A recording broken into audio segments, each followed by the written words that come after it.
बिस्मिल्लाहिर्रहमानिर्रहीम। जी chapter number 5 के जो शॉर्ट क्वेश्चन है वो देखते हैं। सबसे पहला सवाल है डिफ़ाइन लॉ ऑफ साइन। ठीक है, लॉ ऑफ साइन आप लोगों ने बताना है कि क्या है, इसकी डिफ़ाइन करना है। तो ये सिंपल है, ए ओवर साइन अल्फ़ा बराबर बी ओवर साइन बीटा के, इसी तरह बराबर सी ओवर साइन गामा के। ए बी सी जो है यहाँ पे ये साइडें हैं किसी भी ट्राइंगल की, और अल्फ़ा बीटा गामा जो है या गामा ये इसके क्या हैं, एंगल हैं। ठीक है, ये लॉ ऑफ साइन है। ठीक है, इसके बाद है जी डिफाइन लॉ ऑफ कोसाइन। तो लॉ ऑफ कोसाइन किसके बराबर देखें, A square is equal to B square plus C square minus 2bc cos alpha. अब यहाँ पर साइड ए है तो आपके पास एंगल अल्फ़ा आएगा, इसी तरह बी है साइड तो यहाँ पे एंगल बीटा आएगा, साइड सी है तो एंगल क्या आएगा, गैमा।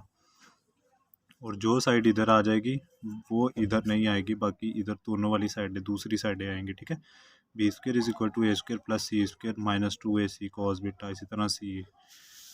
सवाल नंबर 3 है, कहता है इन राइट ट्राइंगल, यानी कि वो वाली ट्राइंगल है जिसका जाविया एक कौन सा है, 90 डिग्री का। ठीक है, gamma is equal to 90 degree, A is equal to 5 है, C is equal to 13, then find the value of angle alpha. आप लोगों ने अल्फ़ा की वैल्यू फाइंड करनी है। उसने दो साइडें दी हैं, एक एंगल दिया हुआ है, तो दूसरा एंगल जो है वो आप लोगों ने फाइंड करना है।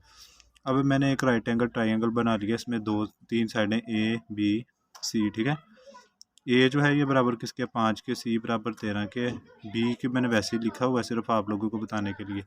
आप लोगों ने ये पढ़ा है कि साइन अल्फ़ा जो है वो बराबर किसके होता है, मूद बटा वितर के। तो मैंने लिख लिया जी sine alpha is equal to A over C. ठीक है, sine alpha is equal to A की वैल्यू क्या आ गई है 5, इसी तरह सी की वैल्यू क्या आ जाएगी 13। 5 ओवर 13 किया तो आपके पास वैल्यू आ जाएगी 0.3846 साइन अल्फ़ा। ठीक है, आप लोगों को अल्फ़ा की वैल्यू चाहिए, अल्फ़ा को इधर रहने दे, साइन दूसरी साइड पे आके क्या आ जाएगा, इन्वर्स। ये वैल्यू लिखिए, कैलकुलेटर से साइन इन्वर्स निकाला तो किसके बराबर आ गई वैल्यू, 22.6198। ठीक है, बाद में डिग्री प्रेस किया कैलकुलेटर से, तो ये एंगल है, इस वजह से डिग्री प्रेस किया तो किस में आ गया, 22 डिग्री 37 मिनट और 11 सेकंड। ये इसका आंसर है। इसके बाद सवाल नंबर 4 है, कहता है given that gamma is equal to 90 degree, alpha is equal to 35 degree, A is equal to 5, find the angle B. अब दो एंगल दिए हुए हैं, एक साइड दी है, आप लोगों ने तीसरा एंगल फाइंड करना है। तो सिंपल फार्मूला अल्फा जमा बीटा जमा gamma is equal to 180 degree. आप लोग बीटा को इधर रहने दें 180, अल्फा को भी उधर ले जाइए, गैमा को भी उधर ले जाइए, उधर जाके ये माइनस के हो जाएंगे इज इक्वल टू से, और इनकी वैल्यूज़ पुट की, आपके पास बीटा की वैल्यू क्या आ गई है 55 डिग्री। सवाल नंबर 5 है, कहते हैं in right triangle B is equal to 6, alpha is equal to 35 degree, gamma is equal to 9 degree, find side A. अब उसने दो एंगल दिए हुए हैं, एक साइड दी है, तीसरी साइड आप लोगों ने फाइंड करनी है। राइट ट्राइंगल मैंने बनाई है, ए बी सी इसकी तीनों साइडें हैं। ठीक है, बी उसने दिया हुआ 6। अब आप लोग ये देखें कि आपने ए फाइंड करना है। ठीक है, ए के सामने वाली जो आपके पास एंगल होगा ये अल्फ़ा, इसी तरह बी के सामने जो एंगल है ये बीटा है, सी के सामने वाला क्या होगा आपके पास, गैमा। अब टेन अल्फ़ा किसके बराबर होता है, ए ओवर बी, अमूद बटा कायदा के। तो इस वजह से tan alpha is equal to A over B. आप लोगों ने वैल्यू किसकी फाइंड करनी है, ए की। तो ए को इधर ही रहने दे, बी दूसरी साइड पे आके क्या आ जाएगा, मल्टीप्लाई, ये मैंने लिखा हुआ है। ठीक है, तो टेन अल्फ़ा वो दे के गया कितना, 35 डिग्री, ये मैंने पुट कर दिया, मल्टीप्लाई बी की वैल्यू पुट की है 6, और आपके पास ए की वैल्यू आ गई है 4.2। ठीक है, सवाल नंबर 6 है, कहता है given that alpha is equal to 30 degree, gamma is equal to 135 degree and C is equal to 10, find A. आप लोगों के पास उसने दो एंगल दिए हुए हैं, एक साइड दी है, दूसरी आप लोगों ने साइड फाइंड करनी है। बाय लॉ ऑफ साइन मैंने लिखा है A over sine alpha is equal to C over sine gamma. अब उसने सिर्फ वो उन चीज़ों की बात की है, ए और अल्फ़ा की, सी और गैमा की, बी और बीटा की बात नहीं की, इस वजह से वो नहीं लिखेंगे। ठीक है, तो A over sine alpha is equal to C over sine gamma. आप लोगों को ए की वैल्यू फाइंड करनी है, ए को इधर रहने दे, साइन अल्फा दूसरी साइड पे आके क्या हो जाएगा, मल्टीप्लाई। तो साइन अल्फा मैंने इस साइड पे ला के मल्टीप्लाई कर दिया, ये साइन अल्फा की वैल्यू थी साइन 30। ठीक है, इसको सॉल्व किया तो हमारे पास वैल्यू किसके बराबर आ गई है, 7.07। इसी तरह 7वां सवाल है कि in any triangle if A is equal to 20 है, C is equal to 32, gamma is equal to 70 degree, find alpha. सवाल वही है फिर, A over sine alpha is equal to C over sine gamma. आप लोगों ने साइन अल्फा को इस साइड पे ला के मल्टीप्लाई कर दिया। ठीक है, इन दोनों को पहले मैं डिवाइड किया, ये लिख लिया वैल्यू।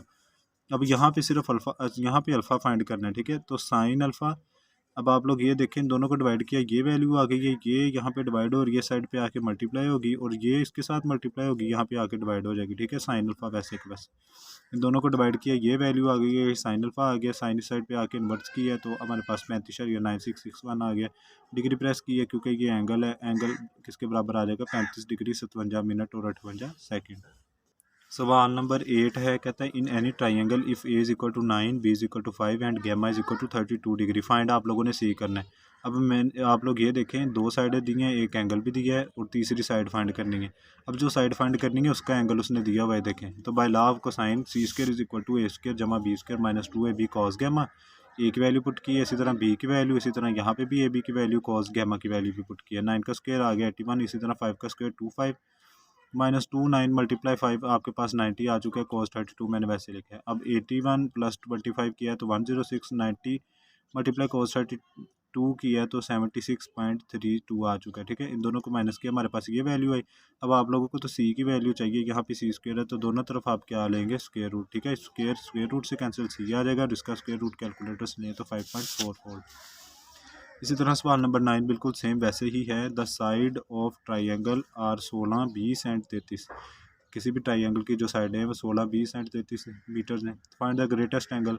आप लोगों ने ग्रेटेस्ट एंगल फाइंड करना है। आप लोग पहले साइडें देखें, जो सबसे बड़ी साइड है ज़ाहिर सी बात है उसका ही एंगल बड़ा होगा, तो 16, 20, 33 है। ये अगर ए इसको फ़र्ज करते हैं, ये बी तो सी, तो आपको गैमा फाइंड करना है। ठीक है, तो C square is equal to A square जमा B square minus 2ab cos gamma. C की वैल्यू पुट की है, ए की, बी की, माइनस 2ab की भी पुट कर दिया, कॉस गैमा वैसे का वैसे ही है। 33 का स्क्र 1089, इसी तरह 16 का आ चुका है, 20 का, दो तीनों का आपस में मल्टीप्लाई किया 640 कॉस गैमा वैसे ही है। दोनों को प्लस किया, आपके पास ये वैल्यू आ चुकी है और ये वैसे ही लिखा है। अब ये प्लस के इज इक्वल टू से इधर आके माइनस की हो जाएगी, इस साइड पे आ जाएगा माइनस 640 कॉस गैमा। दोनों को माइनस किया, आपके पास वैल्यू आ जाएगी 433। ठीक है, इसके बाद बराबर माइनस 640 कॉस गैमा।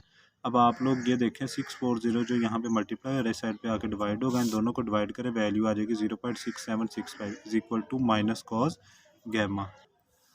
अब माइनस से मल्टीप्लाई कर लिए दोनों तरफ, तो इस साइड जो माइनस थी ये प्लस हो जाएगी, तो ये माइनस 0.6765। अब कॉज है, कॉज इस साइड पे आके कॉज इन्वर्स हो जाएगा और कैलकुलेटर से कॉज इन्वर्स निकाले, वहाँ 132.5756 आएगा। ठीक है, डिग्री प्रेस करें क्योंकि गैमा एंगल है, तो 132 डिग्री 34 मिनट 32 सेकंड आ जाएंगे। सवाल नंबर 10 जो है ना, उसने डेफिनेशन दी है जी, define angle of elevation and depression. Angle of elevation किसके बराबर है, if the observer is below the object he sides the angle made by the line of sight and the horizontal is called angle of elevation। आप लोगों को simple अल्फाज में मैं समझा दूँ कि देखें, अगर आप लोग जो है नीचे खड़े हैं, आप लोग नीचे से खड़े होके किसी ऊपर की तरफ देखते हैं किसी चीज़ को। ठीक है, अगर ये टावर है या पहाड़ है, तो आप नीचे खड़े होकर ऊपर की तरफ देखते हैं, तो ये जो एंगल बन रहा है ना नीचे से ऊपर की तरफ, ये एंगल ऑफ एलिवेशन है। ठीक है, इसी तरह एंगल ऑफ डिप्रेशन जो है, ये आपके पास इस तरीके कार से रहेगा कि आप लोग ऊपर कहीं खड़े हैं पहाड़ पे, आप ऊपर से खड़े होकर नीचे किसी चीज़ को देख रहे हैं, तो ये आपके पास एंगल ऑफ डिप्रेशन है। ओके, नेक्स्ट वीडियो में जो है बाकी इसके शॉर्ट क्वेश्चन में अपलोड कर दूंगा। ठीक है।